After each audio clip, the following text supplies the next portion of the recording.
So why did God make it so big? Two reasons. Why did God make the universe so big? First of all, to communicate an essential aspect of His greatness. To communicate an essential aspect of His greatness. What is that aspect? Let us answer it in 7 simple words taken from the Creator's book. The heavens declare the glory of God.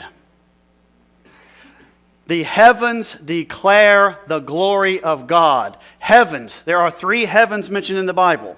There is the heaven right above us, the atmosphere above us, the sky we call it. Then there is the cosmos. This is what we have been talking about. That's the heavens that we see out in space. And then we have a 3rd heaven where God's presence is focused, where His angels are. The sort of center of God's person is there. We know God is everywhere, but He focuses Himself there. So when we talk about going to heaven, seeing God in heaven, Paul talked about being in the 3rd heaven. He was taken up into that heaven, and there were things so great there that he said, I can't even speak of these things. So if you think the cosmos is great, imagine what the Creator must look like. See, we can talk about the stars, but Paul said, I can't even describe what I saw, what I looked at God.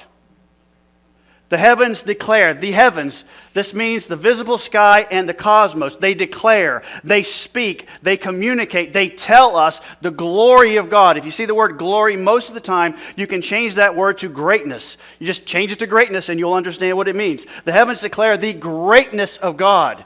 And we see God's greatness in these images, don't we? We see His creative greatness. Look at the beauties. The Bible says that by the Spirit of God He adorned the heavens. The adorn means to make beautiful.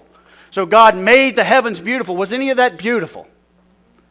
So the Spirit of the Lord was the creative power that did all of that. God is the creative power that did all of that. We see that. We see God's power, don't we? What does it take to make something so big? What does it take to zoom in and see 100 million stars? What does it take to do that? But here's the aspect I want to focus on. And this is why I was trying to challenge you to keep your mind around these things.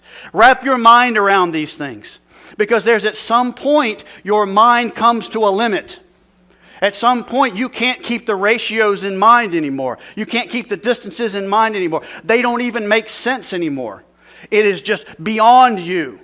It skips beyond you. And what this shows us of God, this aspect of God I want to focus on, is that He is infinite. He is infinite. He has no boundaries. You see, you get that place. You ever watched on YouTube, if you want to do this later today, pull up a video on YouTube of when they compare the size of objects in the universe. And they'll start with, Mercury or Venus, and then they'll move to the Earth, and then I'll go to Saturn, and your mind has still got it. You got it. I got Saturn compared to the Earth. Then you go to Proxima Centauri, then you go to these other things, and it's like, at some point it's comical. It's just funny, because there's no way for you to understand it. The immeasurable nature of the cosmos gives us an illustration, a reference point, an example to use to grasp something about God that cannot actually be grasped, that He is infinite. When we reach that point in our minds when the numbers don't make sense anymore, we can use that feeling, that understanding, that humbling realization to begin to see how far above us the Creator really is.